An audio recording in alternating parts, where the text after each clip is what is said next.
First contact and ultimatum. The skies above Earth rippled like disturbed water. It wasn't visible to the naked eye, but every sensor array on the planet and in orbit suddenly flared with warnings. Captain Maya Chen stared at the holographic display in Earth's Orbital Defense Command as 16 massive vessels materialized in perfect formation just beyond lunar orbit. "Status report," she demanded, her voice steady despite the adrenaline now flooding her system. Lieutenant Patel's fingers flew across his console. 16 unknown vessels, Captain. Each approximately 3 kilometers in length. Energy readings are massive. They're putting out more power than our entire Pacific Fleet combined. Weapons? Chen asked, already knowing the answer but needing to hear it anyway. Scanning indicates multiple weapon systems. Configuration unknown, but there's no mistaking their purpose. Patel looked up, his face pale. "They're warships, Captain. A lot of them." Chen nodded once, her short black hair barely moving with the motion. At 42, she'd served in Earth's United Defense Force for over 20 years, rising through the ranks during humanity's expansion into the solar system. But in all that time, they'd never encountered another intelligent species. Until now. Alert Admiral Kita and the Security Council, and someone get me everything we know about possible first contact scenarios. She turned to her XO, Commander Jackson. Deploy the defense grid, but keep weapons cold. No provocative actions. Yes, Captain. Jackson replied, already relaying orders. The massive alien fleet held position, making no move to approach closer, but their presence was unmistakable, a sword hanging over humanity's head. 3 minutes later, every communication system on Earth simultaneously received the same transmission. The main view screen in the command center flickered, and an alien figure appeared. The being had a vaguely humanoid shape, but with copper-colored skin that appeared to be composed of overlapping plates. 4 eyes arranged in a diamond pattern regarded them with what Chen instinctively recognized as contempt. "People of the third planet," the alien began, its voice translated through some unknown means into perfect, accentless English. "I am High Commander Vorax of the Kirvosh Imperium. Your system now falls within our designated expansion territory." Chen felt her stomach tighten as the alien continued. "We have observed your civilization and determined you possess technologies of interest. Your options are simple: immediate surrender and integration into the Imperium as a vassal species, or immediate demonstration of why we should reconsider. You have 12 of your Earth hours to decide." The transmission cut off abruptly, leaving the command center in stunned silence. "Well," Commander Jackson said, attempting to sound confident despite his ashen face, "at least they're giving us options." Chen didn't smile. "Get me the Security Council. Now." 6 hours later, Chen sat in the underground facility beneath Geneva that served as Earth's unified government headquarters. The room was filled with the highest-ranking military and political leaders on the planet, all of them ashen-faced as they reviewed the situation. "Our entire defense fleet couldn't take down even one of those ships," Admiral Kita said grimly. The aging Japanese officer had overseen humanity's military expansion into space. "Their technology appears to be at least a century beyond ours." Secretary General Alvarez, the head of Earth's united government, closed her eyes briefly. "Options, people. I need options that don't include surrender." The room fell silent. Chen studied the holographic display showing the alien vessels. Each was a masterpiece of engineering, sleek despite their enormous size, with what were clearly weapon ports arranged in patterns that spoke of centuries of naval combat experience. "There is one possibility," said a quiet voice from the corner. All heads turned to see Director Weizong of Earth's Advanced Defense Research Division. The diminutive scientist was rarely seen at security meetings. "Project Titan," he said simply. Admiral Kita stiffened. "That's classified beyond everyone in this room, except 3 of us. And it's our only chance," Zhang replied. "Authorization code Zhang, Echo 7721. Secretary General Alvarez frowned but entered the code into her secure terminal. Her eyes widened as she read the resulting information.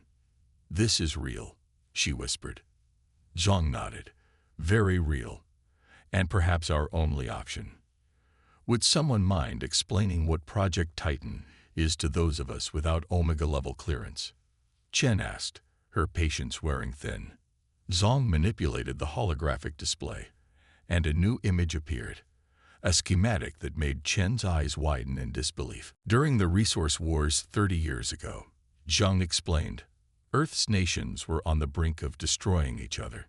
In secret, the 8 major powers began collaborating on a mutual insurance policy, a defense system so powerful that it would ensure nobody could gain absolute victory. The schematic expanded, showing details that seemed impossible. But the peace accords were signed before it was completed, Admiral Kita continued. By then, the project had consumed trillions in resources.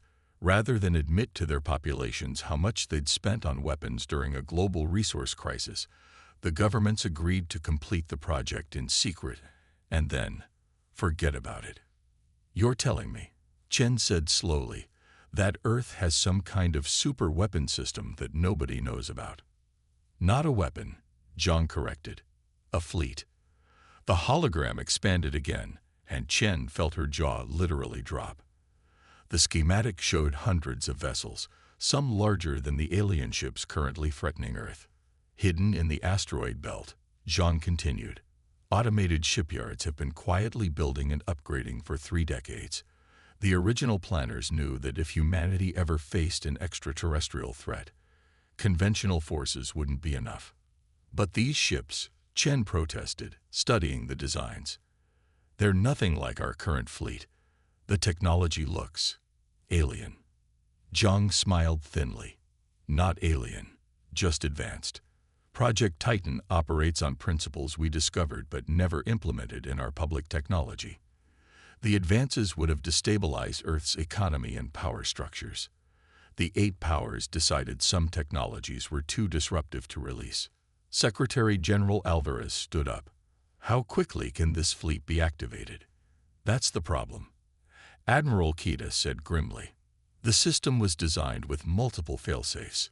It requires specific command codes from authorized personnel and direct neural interface from a commander with the right genetic markers. We've identified 23 potential candidates with the necessary genetic profile," Zhang added. "Captain Chen is one of them." Chen blinked in surprise as all eyes turned to her. "Me? Why me?" "Your grandmother was Admiral Li Chen of the Pan-Asian Alliance," Zhang explained. "She was one of the original architects of Project Titan. The system is keyed to her genetic lineage, among others." Chen's mind reeled. Her grandmother had died when she was a teenager. They'd been close, but the older woman had never mentioned anything about a secret fleet. "There's no time to explain everything," Admiral Kita said urgently. "If you accept this mission, Captain, you'll need to travel to the command hub in the asteroid belt immediately. You'll interface with the system and bring the fleet online. It's a risk. The neural interface was theoretical when it was installed. We don't know exactly what will happen."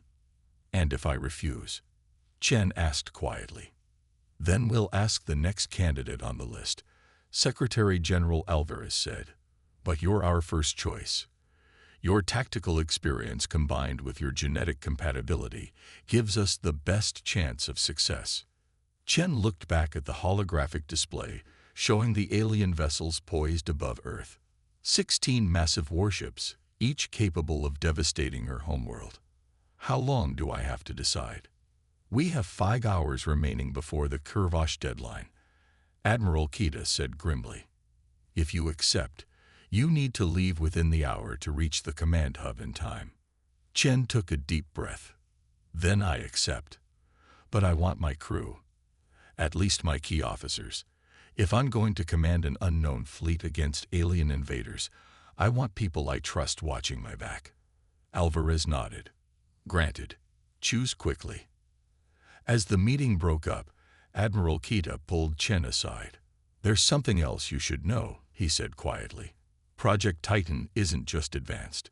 It's transformative. The neural interface doesn't just let you control the ships. It changes you. Changes how?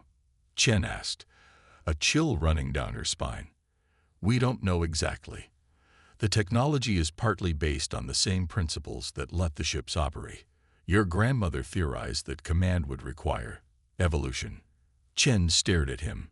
You're asking me to connect my brain to an experimental system that might alter my DNA. Kita met her gaze steadily. I'm asking you to save humanity, Captain, by any means necessary. Chen held his gaze for a long moment, then nodded once. My crew and I will be ready to depart in 30 minutes. The military shuttle screamed through space at velocities that would have been impossible just a decade ago, pushing its engines far beyond safety parameters. Inside, Captain Chen had assembled her core team. Commander Jackson, her XO, Lieutenant Patel, Tactical Officer, Dr. Rice, the station's Chief Medical Officer, and Chief Engineer Okafor, a genius with any system ever built by human hands. Let me get this straight, Jackson said, reviewing the files they'd been given during the rushed briefing.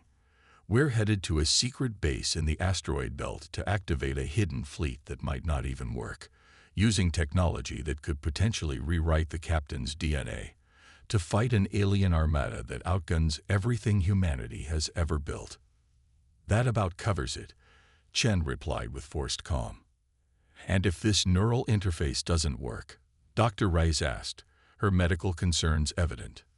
Then Earth surrenders or dies, Chen said simply. And we probably die either way. The cabin fell silent as the enormity of their mission sank in. 2 minutes to destination, the pilot announced over the comm. Chen moved to the viewport, her crew joining her. At first, nothing was visible but the normal scattering of asteroids. Then the pilot adjusted their course slightly, and gasps filled the cabin. Hidden within a cluster of asteroids floated an enormous station, at least 10 kilometers across.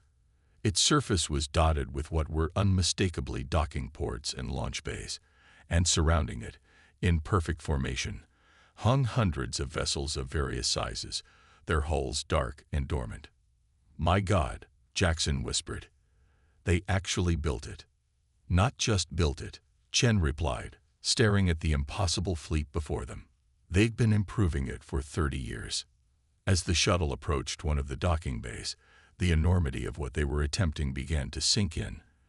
They had less than 4 hours to activate a dormant fleet, master unfamiliar technology, and challenge an alien armada that had traveled across the stars. I hope you're watching, grandmother, Chen murmured, because we're going to need a miracle. The shuttle glided into the cavernous docking bay, settling onto a landing pad with a gentle thud. As the engines powered down, Captain Chen unbuckled her harness and stood. Whatever happens next, she told her crew, remember that we represent the best of humanity. If these Kurvosh want to see what humans are capable of, we're going to show them. With those words, she led her team toward the airlock and whatever awaited them within the secret heart of Project Titan. Awakening and response. The interior of the Titan command hub was pristine, as if it had been cleaned just hours before, rather than abandoned for decades. Soft lighting activated automatically as Chen and her team moved through the corridors, guided by directional indicators that appeared on the walls. The entire station is run by a semi-autonomous AI, Engineer Okafor noted, examining a terminal they passed. It's been maintaining everything all this time. That level of AI was illegal under the Geneva Protocols, Jackson commented. That's why it's out here and not on Earth, Chen replied. Director Zhang's briefing mentioned that Project Titan operated beyond conventional legal frameworks. The corridor opened into a vast command center. Unlike the cramped, utilitarian design of Earth's military installations, this space was designed with elegance and efficiency. A central platform housed what was clearly a command chair, surrounded by workstations arranged in concentric circles. Stations, everyone, Chen ordered. Her crew moved to the consoles that best matched their specialties while she approached the central chair. It was unlike any command seat she'd seen before. The sleek design featured neural interface nodes and what appeared to be medical monitoring equipment built directly into the structure. "Captain," Dr. Rice called, examining one of the displays. "According to this, the neural interface is extensive. It won't just link you to the command systems. It will temporarily alter your neural pathways to process information at accelerated rates." "Any indication of permanent effects?" Chen asked. Rice frowned. "The data suggests the changes reverse when the connection is severed, but there are no long-term studies." "We don't have time for long-term studies," Chen replied, settling into the chair. "We have less than 3 hours before the Kurvosh deadline." The chair adjusted to her body automatically. Interface nodes extended, touching the back of her neck, her temples, and her wrists. "Neural compatibility scan initiated," announced a calm, feminine voice from the station systems. "Genetic marker identified. Chen lineage confirmed. Welcome, descendant of Admiral Li Chen." Chen felt a strange tingling where the interface nodes touched her skin. "What's happening?" "The system is mapping your neural pathways," Okafor explained, watching the data flow across his terminal. "It's creating a custom interface." "Compatibility confirmed," the system announced. "Warning: first-time neural interface may cause disorientation. Proceeding with connection in 3, 2, 1. Chen's world exploded into light and information. Her consciousness seemed to expand beyond her body, flowing through the station's systems and beyond. Suddenly, she could feel the dormant fleet surrounding them. Hundreds of vessels, each a masterpiece of engineering far beyond what humanity publicly acknowledged. "Captain." Jackson's voice seemed distant. "Can you hear me?" "Yes," Chen replied, her voice sounding strange to her own ears. "I can see everything. The fleet, the station. It's all part of me now." Through the interface, Chen could access the full specifications of Project Titan. The ships weren't merely advanced. They represented an entirely different approach to space warfare. While the Kurvosh vessels relied on brute force and overwhelming firepower, these ships utilized technologies that bent space, manipulated gravity, and harnessed energy in ways that Earth's public science considered theoretical. "The fleet is designed to work as a unified force," Chen explained, the knowledge flowing directly into her mind. "Each ship is powerful, but together they form a synchronous defense network that's greater than the sum of its parts." "Can you activate them?" Patil asked, monitoring the tactical systems. "I'm doing it now," Chen replied. Throughout the asteroid belt, hundreds of dormant vessels began to power up. Hulls that had appeared dark and lifeless now glowed with internal energy. Propulsion systems that operated on principles beyond conventional physics come to life. Weapon systems that could reconfigure matter at the subatomic level charged silently. "Fleet activation at 30% and rising," Okafor reported. "These power readings are impossible." "Not impossible," Chen corrected, the knowledge flowing directly from the interface, "just beyond our current understanding." The Titan project incorporated technologies that were deemed too disruptive to release publicly. As her connection to the fleet strengthened, Chen's perception expanded further. She could feel each ship, understand its capabilities, know its optimal role in combat. The neural interface was transforming how her brain processed information, allowing her to command hundreds of vessels simultaneously, as if they were extensions of her own body. "Fleet activation at 70%, Okafor announced. "At this rate, we'll be fully operational with an hour to spare." "Incoming transmission from Earth," Jackson called out. "The Kurvosh are getting impatient. They've moved their deadline up. We have less than an hour now." Chen processed this information with strange calm. The interface was dampening her emotional responses, optimizing her cognitive functions for command. "That's enough time," she said. "Begin moving the fleet into position. We need to be ready to respond the moment they make their move against Earth."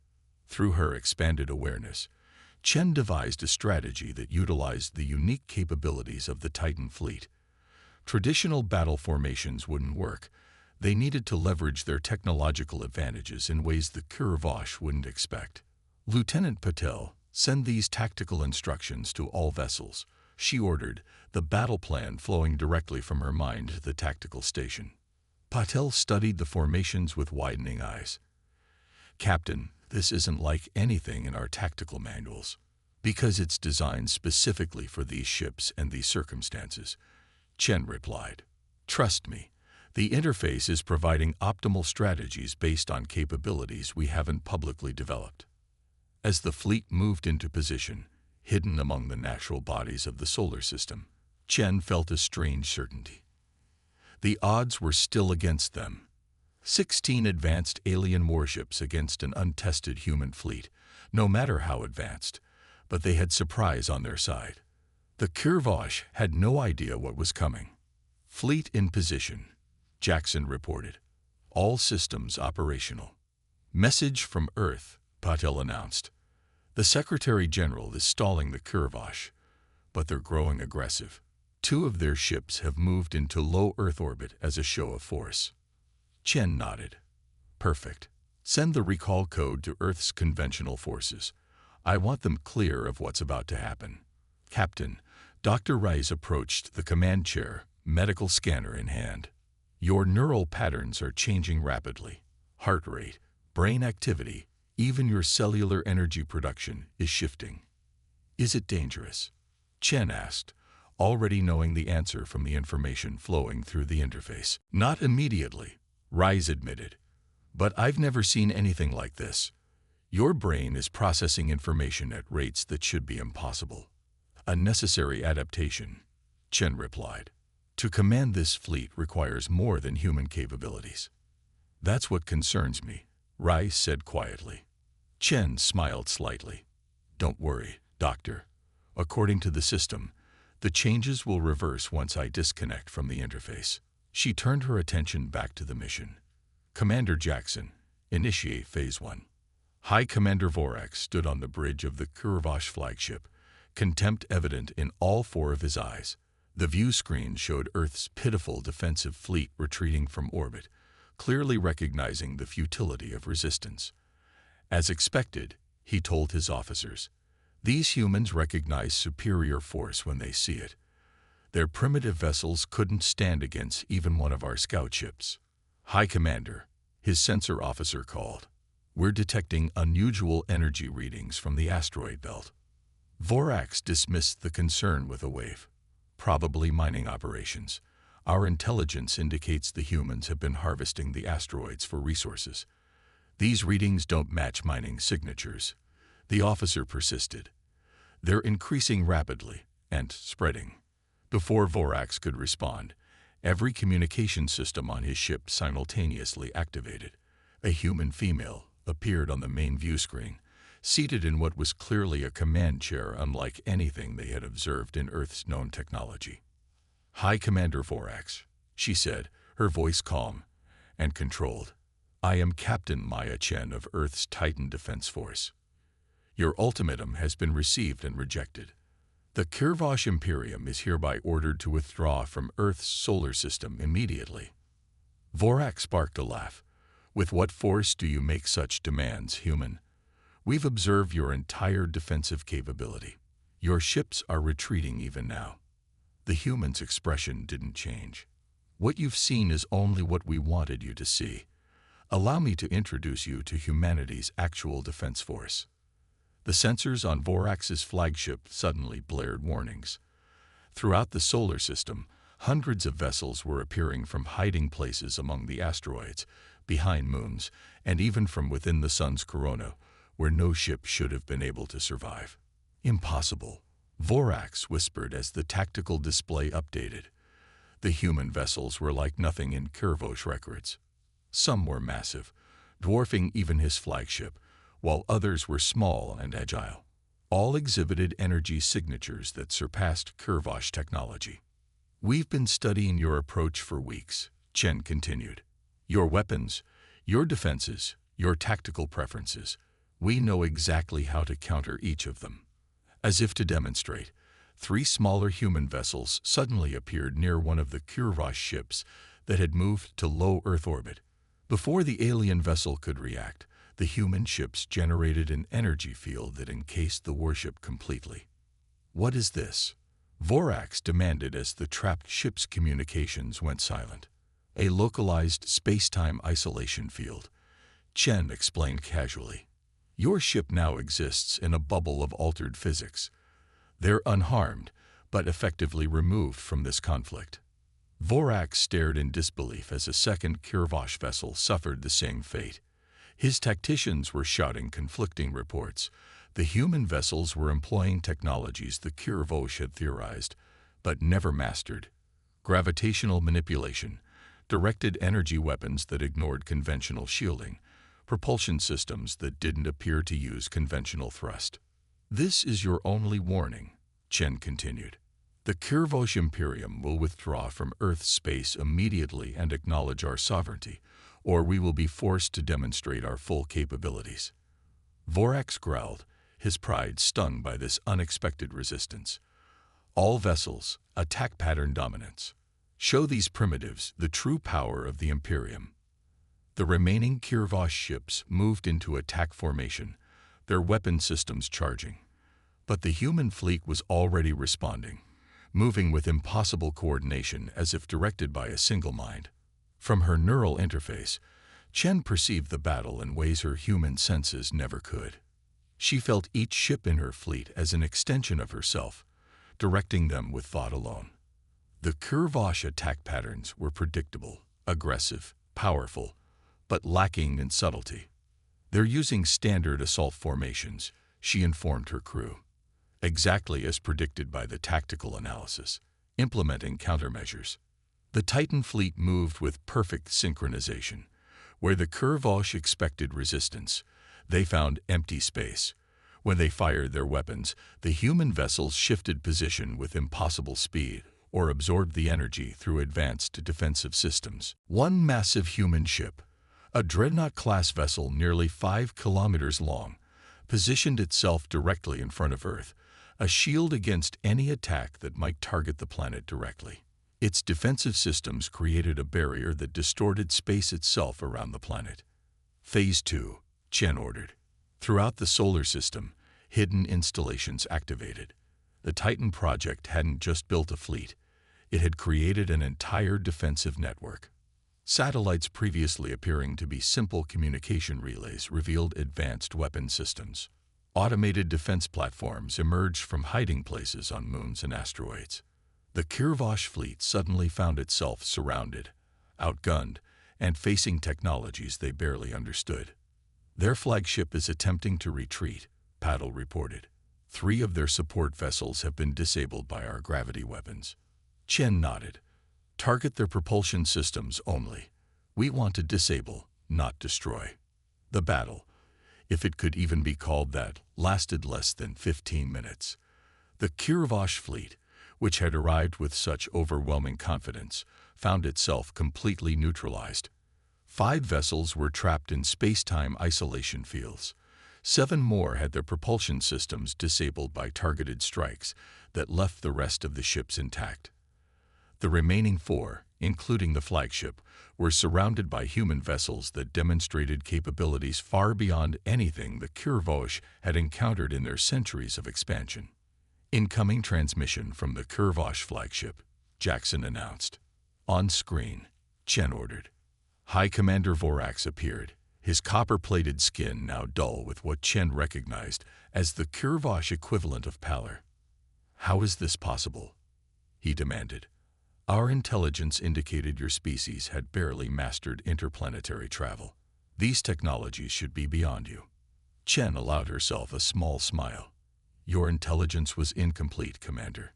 Humanity learned long ago that appearing less advanced than we are has strategic advantages. We've been watching the stars and preparing our defenses for generations."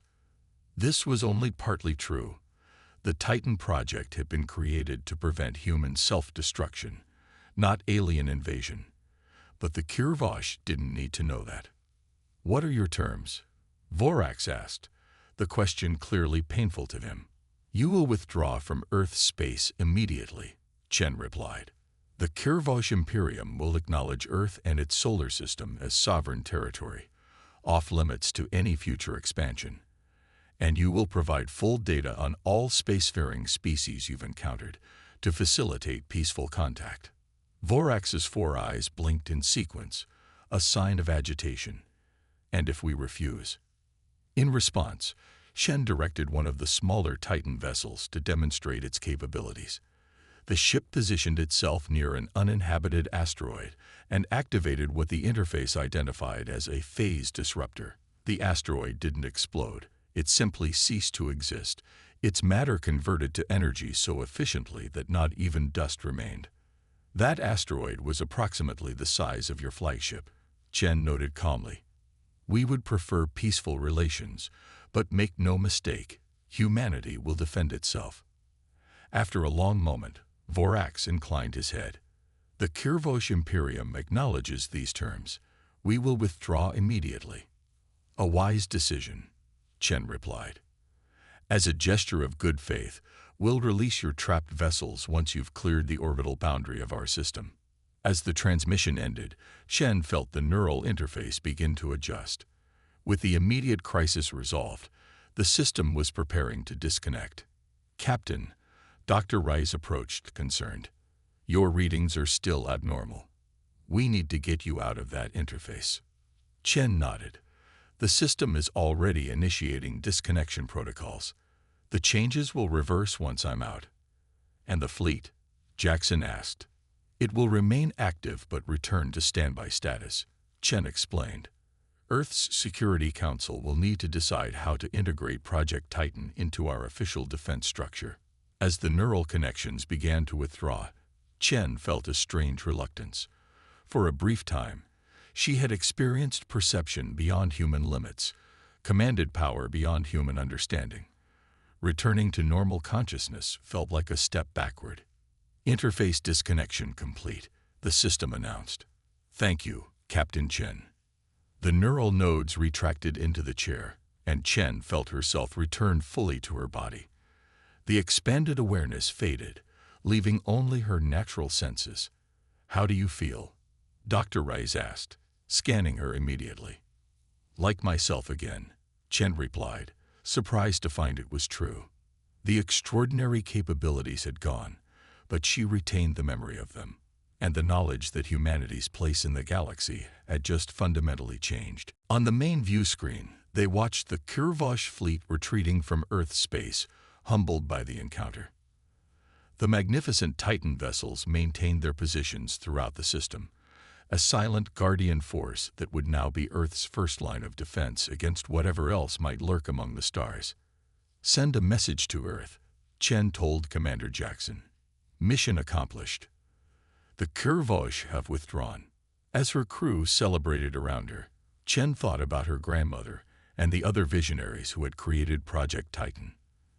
They had built it to prevent humanity from destroying itself, but in doing so, they had created the means for humanity to take its place among the stars, not as victims or as conquerors, but as equals to any civilization they might encounter.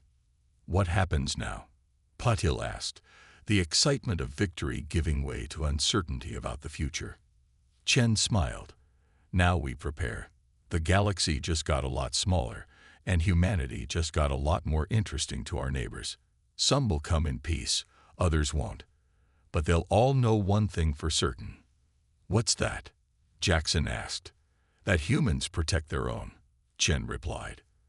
And we're full of surprises. As the Titan command hub continued to hum with activity around her, Captain Maya Chen looked toward the stars visible through the vast observation dome above the command center. For the first time in human history, those distant points of light didn't represent the unknown to be feared.